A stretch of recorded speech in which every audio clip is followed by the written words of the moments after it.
আল্লাহ আমার রব, এই রবি আমার সব। দামে দামে তুন মনে তারি অনুভব। তোমার দুনিয়াতে আমি যেদিকে তাকাই, অথই নিয়ামতে ডুবে আছি সবাই। পাক পাখালির গানে শুনি তসবি কলো রব, তসবি কলো রব। আল্লাহ আমার রব, এই রবি আমার সব। আসসালামু আলাইকুম। প্রিয় দর্শক, আপনারা যারা দেশে আছেন প্রবাসে, সবাইকে জানাই অনেক অনেক প্রীতি ও শুভেচ্ছা। শুরু হলো আপনাদের প্রশ্ন নিয়ে আপনাদের এই প্রিয় অনুষ্ঠান এনটিভি আয়োজিত এবং লাভ হলো নিবেদিত আপনার জিজ্ঞাসা। আপনাদের সাথে আছি আমি জয়নুল আবেদিন আজাদ। আজকে আপনাদের প্রশ্নের জিজ্ঞাসার জবাব দিচ্ছেন বিশিষ্ট আলেম ডক্টর মোহাম্মদ সাইফুল্লাহ। আসসালামু আলাইকুম ওরহমতুল্লাহি ওয়া বারাকাতুহু। প্রিয় দর্শক, চলুন তাহলে জিজ্ঞাসার জগতে। শুরুতে একটি ইমেল পাঠিয়েছেন জাহিদ হাসান। লিখেছেন, আমাদের বাসায় এক জিল অতি পুরাতন আল কোরআন রয়েছে, যা কিনা পড়ার মতো অবস্থায় নেই। এখন এই কোরআন কি করা যায়? ধন্যবাদ, গুরুত্বপূর্ণ প্রশ্ন করেছেন। অনেক সময় দেখা যায় যে কোরআনে কারীমের যে মুসহাফ রয়েছে, যেটাকে আপনি বলেছেন এক জিলদ কোরআন, তো এই মুসহাফগুলো অনেক সময় দেখা যায় একেবারে বেশি দিন থাকতে থাকতে পাতাগুলো নষ্ট হয়ে যায় এবং পড়ার যোগ্য থাকে না। যদি এমন হয় তাহলে সেক্ষেত্রে উত্তম হচ্ছে সেটা হলো একটি ভালো জায়গাতে এটাকে মাটির মধ্যে করা, পুঁতে ফেলা, মাটির মধ্যে পুঁতে ফেলা। আর যদি সেটা করতে সক্ষম না হন তাহলে এটা পানিতে আপনি ফেলে দিতে পারেন। সেক্ষেত্রে জায়েজ রয়েছে, যদি আপনি মনে করেন যে না, এটা যদি মাটিতে রাখি কেউ হয়তো উঠাই ফেলতে পারে অথবা কোনোভাবে অবমাননা হতে পারে কোরআনের, সেক্ষেত্রে পুড়ে ফেলে ওই জায়গাটায় মাটির মধ্যে আপনি রেখে দিতে পারেন। এটা জায়েজ রয়েছে। যেহেতু ওসমান ইবনে আফফান রাদিয়াল্লাহু তাআলা আনহু যখন কোরআনে কারীমের মুসহাফগুলো একসাথ করলেন, তখন যে সমস্ত মুসহাফগুলো অতিরিক্ত রয়ে গেল, দেখলেন যে এগুলো আর কাজে লাগবে না, তখন এগুলো সবগুলো একসাথ করলেন। একসাথ করে ওসমান রাদিয়াল্লাহু তাআলা পুড়ে ফেললেন। পুড়ে তবে এগুলো মাটিতে পুঁতে দিলেন। তো এটা আমাদের জন্য জায়েজ রয়েছে। ওসমান রাদিয়াল্লাহু তাআলার আমল থেকে আমরা জানতে পেরেছি এবং সালাফদের অনেকের আমল সাব্যস্ত রয়েছে। কিন্তু কোরআনে কারীম যাতে কোনোভাবে অবমাননা না হয়, এটি ডাস্টবিনে ফেলা যাবে না, অথবা রাস্তায় ফেলা যাবে না, অথবা এমন জায়গায় নিক্ষেপ করা যাবে না, ফেলে দেওয়া যাবে না যেখানে কোরআনে কারীমের অবমাননা হতে পারে, সেটা যেই পর্যায়ের হোক না কেন, সেটা যদিও নষ্ট হয়ে গেছে এমন হোক না কেন, সেই জায়গায় ফেলে দেওয়া যাবে না। তাহলে তিনটি বিষয়ে আপনি বললেন। একটি হতে পারে আমি মাটির গভীরে পুঁতে ফেললাম, একটি হতে পারে নদী বা সমুদ্রে ফেলে দিলাম, একটি হতে পারে পুড়িয়ে মাটির নিচে ছাইবস্ত্রটা ফেলে দিলাম, এটা পুঁতে ফেললাম। তাহলে আর কোরআনে কারীম অবমাননা হবে না ইনশাআল্লাহ। আমরা জানলাম। প্রিয় দর্শক, আমাদের হাতে আরও একটি ইমেল, এটি পাঠিয়েছেন আবু সাইদ। লিখেছেন, অজু থাকাকালীন বা নামাজের মাঝে মুখে কোনো খাদ্যকণা থাকলে বা দাঁত থেকে বের হলে নামাজ কি ছেড়ে দিতে হবে? অজু কি নষ্ট হবে?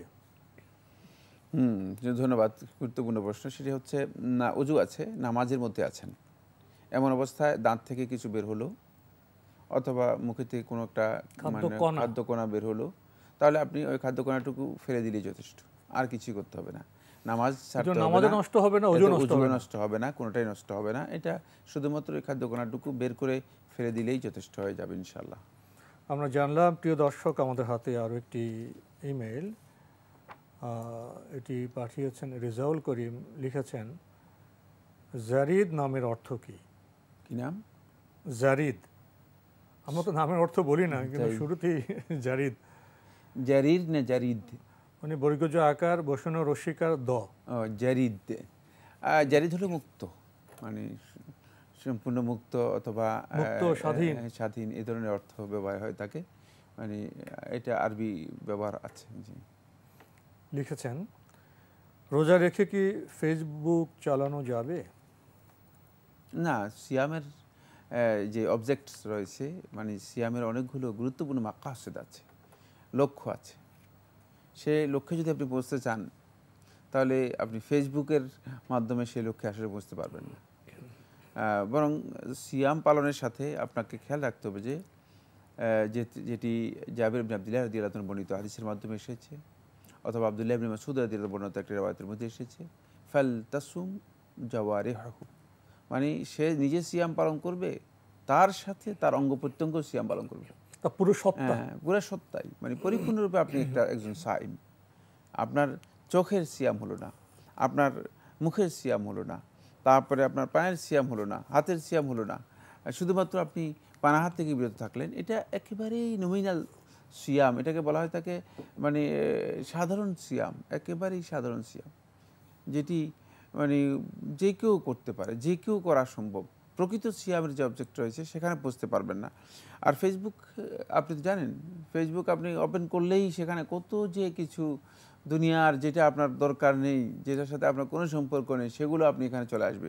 এজন্য যথাসম্ভব একজন ব্যক্তির জন্য ওয়াজিব হচ্ছে তিনি এখান থেকে যথাসম্ভব দূরে থাকা, যতটুকু মানে করলে না করলেই নয়, প্রয়োজন ছাড়া ফেসবুক চর্চা না করা। আর রমজানে তো আমাদের অনেক কিছু পরহেজ করতে হয়। এরপরে একটা নেশা তৈরি হয়ে যায়, মানে আজকে কি লিখলো, কালকে কি লিখলো, তারপরে কি হলো, ঘটনা, তারপরে অপ্রয়োজনীয়, তারপরে গালাগালি, তারপরে মানে এটি এমন একটা সোশ্যাল মিডিয়া যেখানে যে কেউ যার যা খুশি তাই সেখানে দিচ্ছে। ফলে এখানে মূলত নৈতিকভাবে ধ্বংস রয়েছে, এখানে আদর্শিক ধ্বংসের বিষয় রয়েছে, এখানে বহু জটিলতা রয়েছে। তাই যথাসম্ভব চেষ্টা করতে হবে এখান থেকে নিজেকে মুক্ত রাখার জন্য। বাকি যদি আপনি মনে করেন যে না, ফেসবুকে আমার কিছু কাজ রয়েছে, সেই কাজের জন্য আপনি যতটুকু সম্ভব আপনি সেখানে মানে খুব সতর্ক থাকতে পারেন, তবে সতর্কতা অপরিহার্য। প্রিয় দর্শক, আমাদের হাতে একটি চিঠি পাঠিয়েছেন এম এ আউয়াল নাটোর থেকে। লিখেছেন, বিনা অজুতে নাপাক নয়, পবিত্র কোরআন শরীফ স্পর্শ করে দেখে দেখে তেলাওয়াত করা যাবে কি? ধন্যবাদ, খুব গুরুত্বপূর্ণ প্রশ্ন করেছেন। কোরআন কারীম মূলত তেলাওয়াতের আদবের মধ্যে একটি হচ্ছে। কোরআন কারীম যারা তেলাওয়াত করবেন তারা উত্তম হচ্ছে, আদব হচ্ছে যে কোরআন কারীম তাহারাতের সাথে তেলাওয়াত করবেন, উজু করে তারপরে তেলাওয়াত করবেন। সালফে সালিহিনের আমল এটার উপর সাব্যস্ত হয়েছে। সালাফগণ যখনই কোরআন তেলাওয়াত করতেন, যেহেতু আল্লাহর কিতাব, আল্লাহর কালাম, এটা মূল টেক্সটটা, জি, এটা আল্লাহর কালাম হওয়ার কারণে এর মর্যাদা রয়েছে, এর গুরুত্ব রয়েছে, একটা প্রস্তুতি ফলে একটা প্রস্তুতি রয়েছে। ফলে দেখা যায় যে মানে তারা তাহারাতের সাথে ওযুর সাথে মূলত তেলাওয়াত করতেন। এটি কোরআন কারীমের আদবের মধ্যে অন্তর্ভুক্ত। ইমাম নববী রাহমাতুল্লাহ কোরআন তিলাওয়াতের যে আদবগুলো উল্লেখ করেছেন তার মধ্যে এটাকে উল্লেখ করেছেন। মাজমুউর মধ্যে ইমাম নববী রাহমাতুল্লাহ যেটা উল্লেখ করেছেন সেটা হচ্ছে এই অধিকাংশ উলামায়ে কেরামের বক্তব্য হচ্ছে এটাই, যে কোরআন তেলাওয়াতের জন্য তারা মূলত তাহারাতের সাথে ওযুর সাথে তিনি তেলাওয়াত করবেন। কিন্তু কোরআন স্পর্শ করার জন্য, তেলাওয়াত করার জন্য উজু শর্ত নয়, মানে এটা বাধ্যতামূলক নয় যে উজু থাকতেই হবে। তাই কোনো ব্যক্তি যদি কোরআন তেলাওয়াত করেন উজু ছাড়া, তার উজু নেই, নাপাক নয়, মানে যেটা আপনি উল্লেখ করেছেন সেটা হচ্ছে নাপাক নয় কিন্তু উজু নেই, যদি এই অবস্থায় যদি কেউ কোরআন তেলাওয়াত করে স্পর্শ করে, এটি তার জন্য জায়েজ না জায়েজ নয়। কারণ এই মর্মে আল্লাহ রাসূল সাল্লাল্লাহু আলাইহি ওয়াসাল্লামের কোনো হাদিস সাব্যস্ত হয়নি, সহিহ হাদিস, যে হাদিসের মধ্যে কথা বলা হয়েছে যে অবশ্যই কী করতে হবে, কোরআন তেলাওয়াতের জন্য উজু করতে হবে, এটা হাদিস দ্বারা সাব্যস্ত হয়নি। আর তাহারাতের বিষয়টি মূলত সলাতের জন্য অপরিহার্য। এই জন্য রাসূলুল্লাহ সাল্লাল্লাহু আলাইহি ওয়াসাল্লাম হাদিসের মধ্যে বলেছেন, লা ইয়াকবালুল্লাহু সলাতা রাজুলিন বিগাইরি তাহুর, যে আল্লাহ সুবহানাহু ওয়া তাআলা কোনো ব্যক্তির সলাত কবুল করবেন না উজু ছাড়া, তাহারাত ছাড়া। কিন্তু মানে কোরআন তেলাওয়াতের জন্য এটা বাধ্যতামূলক করা হয়নি, কিন্তু উত্তম হলো ওযু করে নেওয়া। কিন্তু কোরআন তেলাওয়াত করাটা জায়েজ না জায়েজ নয়। যদি আপনি উজু ছাড়া তেলাওয়াত করতে চান তেলাওয়াত করতে পারবেন, কিন্তু আমরা বলেছি যে আদব যেটি সেটা রক্ষা করাটা হচ্ছে কোরআনের মর্যাদার সাথে সম্পৃক্ত গুরুত্বপূর্ণ একটি বিষয়। আর যদি তাফসীর পড়েন, যেখানে ব্যাখ্যা আছে, বিশ্লেষণ আছে, সেটা তো ওযু ছাড়া না, এটি আমরা শুধুমাত্র মুসহাফের ক্ষেত্রে বলেছি যেটি কোরআন। বাকি যদি কোরআনের সাথে যদি তাফসীর, অনুবাদ আরও অন্যান্য কিছু থাকে, সেক্ষেত্রে কারো কোনো দ্বিমত নেই যে সেটা উজু ছাড়া আপনি পড়তে পারবেন, পড়তে কোনো বাধা নেই। যারা হাফেজ, যারা কোরআন মুখস্থ জানেন, তারা তো ওযু ছাড়া তো এমনি তেলাওয়াত করতে পারবেন, জি, করতে ওযুর প্রয়োজন হবে না। লিখেছেন, ঠোঁট না নাড়িয়ে এবং মুখে উচ্চারণ না করে মনে মনে সূরা কিরাত পড়লে কি নামাজ শুদ্ধ হবে? ইমাম যদি এ ধরনের নামাজ পড়ান তাহলে তাঁর পেছনে নামাজ পড়া কি সহি শুদ্ধ হবে? খুবই গুরুত্বপূর্ণ প্রশ্ন করেছেন। মানে পড়াকে আপনি একটা জিনিস জানতে হবে, সেটা হচ্ছে পড়া কাকে বলা হয় তাকে। মানে আমরা অনেকে মনে করে থাকি যে মানে মনে মনে পড়ি, মনে মনে পড়ার কিছুই নেই। পড়ার জন্য শর্ত হচ্ছে মা ইয়ালফিজু মিন কাউলিন, আপনার মুখ থেকে এটি লফজ বেরিয়ে আসতে হবে, উচ্চারণ হতে হবে, উচ্চারণ হতে হবে, শব্দ না হতে পারে, নিজে তো শুনতে হবে। হ্যাঁ, উচ্চারণ হতে হবে, নিজে তো শুনতে হবে। হ্যাঁ, অন্তপক্ষে মানে নিজে শুনতে পারে যে এই কাছাকাছি উচ্চারণ আসতে হবে। আর উচ্চারণ যখন আপনি করবেন তখন আপনার ঠোঁটও নাড়বে, আপনার জিহ্বাও নড়বে, কারণ জিহ্বা আপনার শব্দের সাথে জিহ্বার সম্পর্ক রয়েছে, মুখ ওঠানামা করবে, মুখ ওঠানামা করবে, এবং সেখানে একটি ক্ষীণ হলেও একটা আওয়াজ থাকবে, মানে আওয়াজ থাকবে। এটি লফজের জন্য শর্ত, লফজের জন্য এটি শর্ত। সুতরাং যদি কেউ মানে কিরাআতের মধ্যে তার লফজ না থাকে, তিনি কোনো ধরনের ঠোঁটও নাড়লেন না, জিহ্বাও নাড়লেন না, তাহলে তিনি মনে মনে পড়লেন, তার এই পড়াটুকু মূলত কিরাআত হবে না। যদি কিরাআত না হয়ে থাকে, যেহেতু নির্দেশ দেওয়া হয়েছে ফাকরাউ মা তায়াসসারা মিনাল কুরআন, যে কোরআন থেকে তোমাদের যতটুকু সম্ভব তোমরা পড়ো, এখানে কিরাআতের নির্দেশ দেওয়া হয়েছে। যেহেতু কিরাআত হয়নি, তখন এটাকে কিরাআত হিসেবে গ্রহণযোগ্য করা হবে না, ধরা হবে না। এই কারণে তার সলাতও হবে না। সেটা ইমাম সাহেব হলে ইমাম সাহেবেরও সলাত হবে না, আর যদি মুক্তাদি হয়ে থাকে মুক্তাদিরও সলাত হবে না। এবং এই ধরনের ইমাম যদি কিরাত নিজে মনে করে থাকেন এটি ভুল, এই কিরাতের পিছনে সলাত আদায় করলে তাহলে কারো সলাত হবে না। ইমাম সাহেবের উচ্চারণ হতে হবে নীরব হলেও, অবশ্যই অবশ্যই মনে মনে মনে মনে এটা অনুভব করলে হবে না, উচ্চারণ হতে হবে নীরব হলেও। হ্যাঁ, নীরবে হলেও উচ্চারণ হতে হবে। উচ্চারণের জন্য শর্ত হচ্ছে অবশ্যই জিহ্বার মাধ্যমে, মুখের ঠোঁটের মাধ্যমে উচ্চারণটা আসতে হবে, এবং সেখানে একটা আওয়াজ থাকবে, সেই আওয়াজ ক্রিয়া হবে। জি, সেই আওয়াজটা হয়তো ক্ষীণ হবে, কিন্তু একটা আওয়াজ অবশ্যই থাকতে হবে। ভাই এম এ আওয়াল, আপনি আরও লিখেছেন, বর্তমানে প্রচলিত কিয়াম, মিলাদ এবং ফরজ নামাজের পরে মুসল্লিদেরকে নিয়ে মোনাজাত করা নাকি বিদাত, আসলে কি তাই? শোনা যায় যারা বিদাত করে বা বিদাতে উৎসাহ দেয় তাদের দোয়া নাকি কবুল হয় না, এমনকি কিয়ামতের দিন তারা রাসূলুল্লাহ সাল্লাল্লাহু আলাইহি ওয়াসাল্লামের শাফায়াত লাভ করবে না। এসব বক্তব্য কি সঠিক? ধন্যবাদ এই ভাইকে, তিনি গুরুত্বপূর্ণ প্রশ্ন করেছেন। দুইটি মানে কয়েকটা প্রশ্ন একসাথে করে দিয়েছেন। কিয়াম, মিলাদ এবং ফরজ সালাতের পরে যে সম্মিলিত মুনাজাত, এগুলো মানে ইবাদত না ইবাদতের নামে বেদাত, এটা আমাদেরকে জানতে হবে। এটি অত্যন্ত গুরুত্বপূর্ণ একটি বিষয়। সেটা হলো এই যে ইবাদতের মূলনীতি যদি আমরা না জানি, তাহলে আমরা ইবাদত এবং ইবাদতের সাথে বেদাতকে মানে আমরা মিলিয়ে ফেলবো, একটা মানে সংমিশ্রণ হয়ে যাবে। কোনটি বেদাত সেটা আমরা বের করতে পারবো না, কোনটি ইবাদত সেটা বের করতে পারবো না। এই জন্য এখানে মূলনীতি হচ্ছে এই, যেগুলো ইবাদত সেগুলো আল্লাহ রাসূল সাল্লাল্লাহু আলাইহি ওয়াসাল্লাম এর বক্তব্য, আমল, দলিলের মাধ্যমে প্রমাণিত হতে হবে। এর জন্য অবশ্যই দলিল থাকতে হবে। ইবাদত দলিল নেই এমন ইবাদত যদি আপনি করতে যান, তাহলে ইবাদত হবে না। তাই এই মূলনীতির উপর ভিত্তি করে ইবাদতের ক্ষেত্রে যদি রাসূল সাল্লাল্লাহু আলাইহি ওয়াসাল্লামের নির্দেশনা না থাকে, তাহলে বুঝতে হবে যে এই কাজটি মূলত ইবাদত নয়, আমরা এটাকে ইবাদত নিজেরা তৈরি করি, আমরা নিজে তো ইবাদত তৈরি করতে পারবো না, সে অধিকার কোনো মানুষের নেই। সুতরাং ইবাদত তৈরি করার যে মানে কাজটি, এই কাজটাকেই বলা হয় থাকে বেদাত। এটাই হচ্ছে ইহদাসু ফিদ্দীন, দ্বীনের মধ্যে নতুন করে সংযোজন করা, দ্বীনের মধ্যে নতুন সংযোজন করা। আসুন এবার একটি একটি করে আসি যে কিয়াম। কিয়াম বলতে বোঝায় এখানে যেটি, সেটা হচ্ছে এই মিলাদ মাহফিলের মধ্যে যে কিয়াম করা, দাঁড়িয়ে যাওয়া। তাহলে মিলাদ যদি ঠিক থাকে তাহলে কিয়ামের মাসালা আসতে হবে দ্বিতীয় মাসালার মধ্যে, সেটা হলো এই মিলাদটা কি। আদৌ কি আল্লাহ রাসূল সাল্লাল্লাহু আলাইহি ওয়াসাল্লাম তার জীবদ্দশায় মানে কোনো মিলাদ নামে কিছুই ছিল না?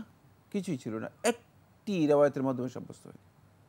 রাসূলুল্লাহ সাল্লাল্লাহু আলাইহি ওয়াসাল্লামের সাহাবায়ে কেরামের যুগে এই ধরনের কোনো মিলাদ ছিল কিনা? না, কোথাও পাওয়া যায় না। সাহাবীদের পরবর্তী তাবিদের যুগে কখনো ছিল না। আইম্মাতুল ইজতিহাদ যারা ছিলেন, ইমাম আবু হানিফা রাহমাতুল্লাহ কথা বলেন, ইমাম মালিক রহমতুল্লাহ কথা বলেন, ইমাম শাফি রহমতুল্লাহ, ইমাম আহমদ বিন হাম্বল রহমতুল্লাহ, আরও যে সমস্ত ইমামরা ছিলেন, এদের যুগে এরা কোনো সময় মিলাদ করেছে? কোনো কিতাবের মধ্যে এদের মিলাদের কোনো উল্লেখ আছে? কিছুই নেই। সুতরাং এখান থেকে একেবারেই স্পষ্ট একজন সাধারণ লোক যিনি ইসলাম সম্পর্কে কোনো জ্ঞান রাখেন না, তিনিও বুঝার কথা এই বিষয়টি যে এটা মূলত শরীয়তের মধ্যে ইবাদত হতে পারে না, ইবাদত হিসেবে করার কোনো সুযোগ নেই, যেহেতু এর জন্য কোনো ধরনের দলিল নেই। তাই মিলাদ যেহেতু নেই, কিয়ামও নেই, এটা কোনো সন্দেহ নেই যেটি বেদাত হবে যদি ইবাদত হিসেবে করা হয়ে থাকে। 3 নম্বর যেটি সেটা হলো সালাতের ফরজ সালাতে পরে যেই সম্মিলিত মুনাজাত করা হয়ে থাকে, রাসূলুল্লাহ সাল্লাল্লাহু আলাইহি ওয়াসাল্লামের সময় কখনো হয়নি, সাহাবায়ে কেরাম কখনো দেখেননি। যদি দেখতেন অবশ্যই রাসূলুল্লাহ সাল্লাল্লাহু আলাইহি ওয়াসাল্লামের সালাতের এত বর্ণনা দেওয়া হয়েছে, সাহাবায়ে কেরাম কি একবারও এই বর্ণনা দিতেন না যে আল্লাহ নবী সাল্লাল্লাহু আলাইহি ওয়াসাল্লাম আমাদের সবাইকে নিয়ে একসাথে সম্মিলিত মুনাজাত করেছেন আর আমরা আমিন আমিন বলেছি? যে সমস্ত ক্ষেত্রে রাসূলুল্লাহ সাল্লাল্লাহু আলাইহি ওয়াসাল্লাম এই কাজ করেছেন সে সমস্ত ক্ষেত্রে বর্ণনা এসেছে। রাসূলুল্লাহ সাল্লাল্লাহু আলাইহি ওয়াসাল্লাম দোয়া করেছেন, সাহাবায়ে কেরাম আমিন বলেছেন, সেটা বর্ণনায় এসেছে।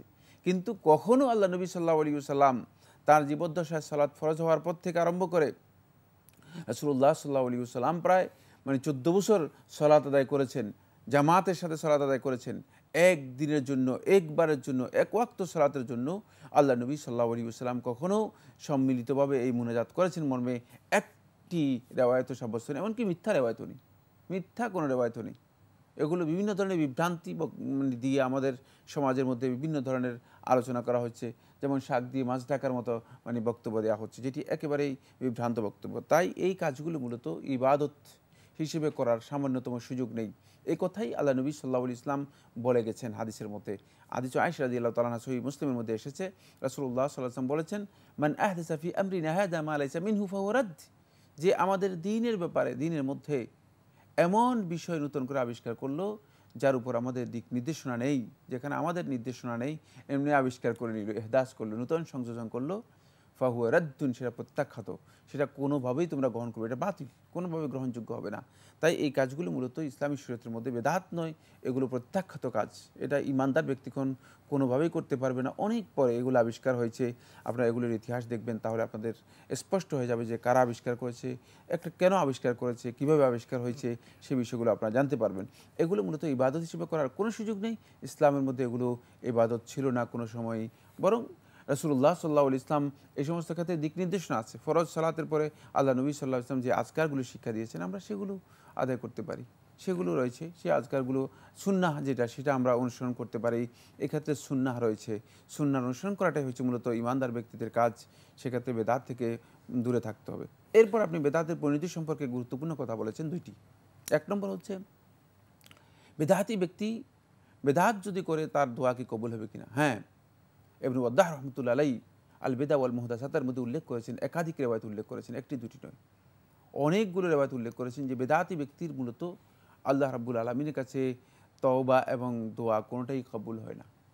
কারণ কি? কারণ হচ্ছে সে ইবাদত করে থাকে অথচ ইবাদত নয়, সে নিজে সৃষ্টি করে, তার অধিকার নেই, তার যেটা অধিকার নেই এবং যার মধ্যে সওয়াবের কোনো কারণ নেই, ফলে সে আল্লাহ রাব্বুল আলামিনের নৈকট্য লাভ করার চেয়ে মূলত ইবাদতের মাধ্যমে আল্লাহ থেকে অনেক দূরে সরে যাচ্ছে, আল্লাহ থেকে অনেক দূরে সরে যাচ্ছে। ফলে ইবনে ওয়াদ্দাহ রাহমাতুল্লাহ আলাইহি আল বিদা ওয়াল মুহদাসাতের মধ্যে উল্লেখ করেছেন, তিনি বলেন যে বেদাতি ব্যক্তি মূলত কুল্লামা ইয়াতাকাররাবু ইলাল্লাহি আযজা ওয়া জাল ইয়াবতাইদু মিন, যত আল্লাহর নৈকট্য লাভ করার জন্য চেষ্টা করবে বেদাতের মাধ্যমে ততই সে আল্লাহ তাআলা থেকে দূরে সরে যাবে, আল্লাহ তাআলা থেকে দূরে সরে যাবে, উল্টো ফল হবে, আল্লাহ রাব্বুল আলামিন তাদের দোয়াও কবুল করবেন না। আর যেটি সেটা উল্লেখ করেছেন, হ্যাঁ অবশ্যই আল্লাহ রাসূল সাল্লাল্লাহু আলাইহি ওয়াসাল্লাম ওই কিয়ামতের দিন যখন হাউদে কাউসারে আসবে লোকেরা পানি পান করার জন্য, তো রাসূলুল্লাহ সাল্লাল্লাহু আলাইহি ওয়াসাল্লাম একদল লোককে দেখে বলবেন যে এরা আমার উম্মত, এরা আমার উম্মত। তখন রাসূলুল্লাহ সাল্লাল্লাহু আলাইহি ওয়াসাল্লামকে বলা হবে যে আপনি জানেন না মাযা আহদাসু বা'দাক, যে আপনার তিরোধানের পরে, আপনার ফিরে আসার পরে, দুনিয়া থেকে চলে আসার পরে যারা এই দিনের মধ্যে তারা কি আবিষ্কার করেছে, কি নতুন সংযোজন করেছে সেটা আপনি জানেন না। এই কথা কে বলবেন? এই কথা ফেরেশতারা বলবে। রাসূলুল্লাহ সাল্লাল্লাহু আলাইহি ওয়াসাল্লাম যখন তাদেরকে ডাকবে যে তোমরা আমার এখানে হাউদে কাউসারের পানি পান করো, তখন রাসূলুল্লাহ সাল্লাল্লাহু আলাইহি ওয়াসাল্লামকে বলা হবে যে না, এরা আপনার উম্মতের মধ্যে অন্তর্ভুক্ত নয়, বরং এরা আপনার দ্বীনের মধ্যে আপনি যেটি রেখে আসছেন, স্বচ্ছ সুন্দর শুভ্র উজ্জ্বল যে দিন রেখে গেছেন, সেখানে যা তারা কি আবিষ্কার করেছে, কি সংযোজন করেছে সেটা আপনি জানেন না। তখন আল্লাহ নবী সাল্লাল্লাহু আলাইহি ওয়াসাল্লাম বলেন সুহকান সুহকান লিমান গায়্যারা বা'দি, দূর হও দূর হও যারা আমার পরে আমার দ্বীনের মধ্যে পরিবর্তন করেছো, আমার দিনের মধ্যে সংশোধন করেছো, তোমরা আমার কাছ থেকে দূর হও। রাসূলুল্লাহ সাল্লাল্লাহু আলাইহি ওয়াসাল্লাম হাউদে কাউসার থেকে তাদেরকে বিতাড়িত করে দেবেন, তারা হাউদে কাউসারের পানিও পান করতে পারবে না। মূলত মানে তারা শাফাআত থেকে বঞ্চিত হবে, হাউদে কাউসার থেকে বঞ্চিত হবে, আল্লাহ নবী সাল্লাল্লাহু আলাইহি ওয়াসাল্লামের কাছেও যেতে পারবে না। তারা হয়তো অনেকে ধারণা করতেছে যে বেদাতের মাধ্যমে আল্লাহ নবীর ভালোবাসা তারা লাভ করতে পারবে। আমরা একেবারে অনুষ্ঠানের শেষ পর্যায়ে এসে গেছি, আরো কিছু কথা বলা দরকার ছিল। এটা সমস্যা হয়ে গেছে আমাদের আম জনতার, সাধারণ যে জনগণ, বাংলাদেশের এই জনপদের সাধারণ জনগণ, ধর্মপ্রাণ, তারা তো মনে করেন যে আল্লাহর কাছে চাইবো, মুনাজাত মানা করা কেন হয়? এটা আলেমদের মাধ্যমে তাদের মধ্যে সংক্রমিত হয়েছে। এখানে কি সমস্যাটা এরকম? এবং নামাজে কি পড়ে আমরা জানি না, সূরা ফাতিহা আমরা কি পড়ে জানি না, তাসবিহতে কি পড়ে জানি না। আমরা কি দুনিয়া এবং আখিরাতের সব বিষয়ে আমরা নামাজের মধ্যেই তো আমরা আল্লাহর কাছে মুনাজাত করতেছি। এখন যদি ব্যক্তিগত কোনো বিষয় থাকে, আজকের বিষয়, কালকের বিষয়, সেটা আমরা নামাজ শেষে আমরা তাসবিহগুলো পড়ার পরে, জিকির আজগার করার পর তো আমরা নিজেরা পার্সোনাল করতে পারবে, সে বিধান ইসলামে আছে। এই বিষয়ে আজকের কথা বলতে পারছি না, সময় একেবারে শেষ, এখানে শেষ করতে হচ্ছে। আপনাকে অনেক ধন্যবাদ। আপনাকে অশেষ ধন্যবাদ। প্রিয় দর্শক, আমরা এতক্ষণ দেখছিলাম এনটিভি আয়োজিত এবং লাভহিলু নিবেদিত অনুষ্ঠান আপনার জিজ্ঞাসা। আমাদের অনুষ্ঠান আপনারা এনটিভি অনলাইনেও দেখতে পারবেন, ভিজিট করুন www.ntvbd.com। এছাড়া ইউটিউবে এবং আমাদের ভেরিফাইড ফেসবুক পেজে অনুষ্ঠান দেখতে পারবেন। এবং শেষে জানলাম যে ইবাদত হতে হবে আল্লাহর বিধান অনুযায়ী, নির্দেশ অনুযায়ী এবং রাসূল সাল্লাল্লাহু আলাইহি ওয়াসাল্লামের দেখানো পথে, মানহাজ অনুযায়ী। এর বাইরে যদি আমরা ইবাদত মনে করে কিছু আবিষ্কার করতে চাই, সংযোজন করতে চাই, সেটা বিপরীত ফল হবে, সেটা আমাদের জন্য ধ্বংসের কারণ হবে। চিঠি লিখুন, প্রশ্ন পাঠান আমাদের ঠিকানায়। পরিচালক আপনার জিজ্ঞাসা, এনটিভি, বিএসসি ভবন, 7ম তলা, 102 কাজী নজরুল ইসলাম এভিনিউ, কারওয়ান বাজার, ঢাকা 1215। আপনারা ইমেলও করতে পারেন। আমাদের ইমেল অ্যাড্রেস আপনার জিজ্ঞাসা @ntvbd.com। প্রিয় দর্শক, মহান আল্লাহ আমাদের সবাইকে নিরাপদে রাখুন, রাখুন শান্তিতে। আসসালামু আলাইকুম। আল্লাহ আমার রব, এই রবি আমার সব, দামে দামে তুন মনে তারি অনুভব। আল্লাহ আমার রব, এই রবি আমার সব।